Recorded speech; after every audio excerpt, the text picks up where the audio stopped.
Salam alaikum khawti khouatati, j'espère que vous avez passé une agréable journée.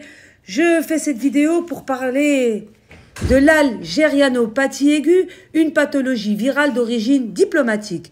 Étude clinique et satire géopolitique publiée par l'Institut algérien de psychosociopathologie post-coloniale. Résumé. L'algérianopathie aiguë est une affection diplomatico-neurologique rare détectée pour la première fois chez un certain ambassadeur français en poste à Alger avant 2020, un dénommé Xavier Driancourt. Le patient zéro aurait contracté le virus dans la savane algérienne en surdosage d'arrogance coloniale résiduelle. Alors, les symptômes caractéristiques.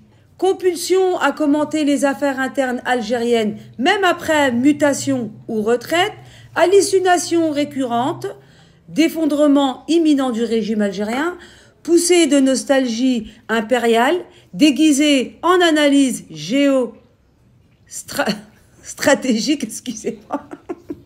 Je me suis promis de ne pas rigoler, mais bon. Hyper-réactivité dès qu'on prononce visa, souveraineté ou mémoire.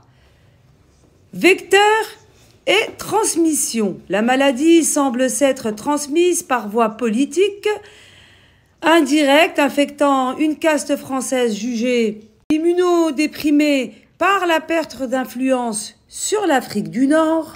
Les cas recensés. Gérard Darmanin, stade avancé, crise d'autorité aux frontières. Bruno Retailleau, forme chronique, épisode obsessionnel d'assimilation. François-Xavier Bellamy, porteur asymptomatique mais contagieux, diagnostic différentiel, à ne pas confondre avec le syndrome du Quai d'Orsay frustré, trop d'ambassades, pas assez de colonies, la schizophrance Africa, forme mutée détectée chez certains ex-présidents. Traitement et pronostic. Actuellement, aucun traitement homologué en Europe.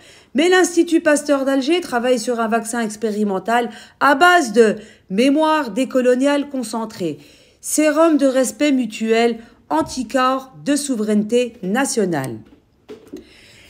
Les premiers lots sera administré préventivement à tout diplomate français affecté à Alger et curativement à tout éditorialiste obsédé par le déclin de l'Algérie depuis Neuilly. Nous allons terminer cette vidéo avec quelques recommandations sanitaires. Évitez tout contact prolongé avec des archives coloniales non digérées. Pratiquez une autocritique régulière en cas de pic de fièvre néocoloniale. Limitez les apparitions télévisées post-fonction diplomatique non traitées.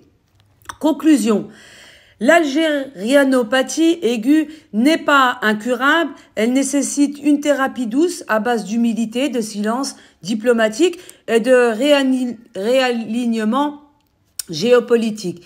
Si le traitement algérien fonctionne, une version exportable pourrait être développée pour l'Europe entière, notamment en période électorale. Oulad Bladi, je vous laisse partager un maximum cette vidéo. Tahia al-Jazair, Allah yarham shuhada.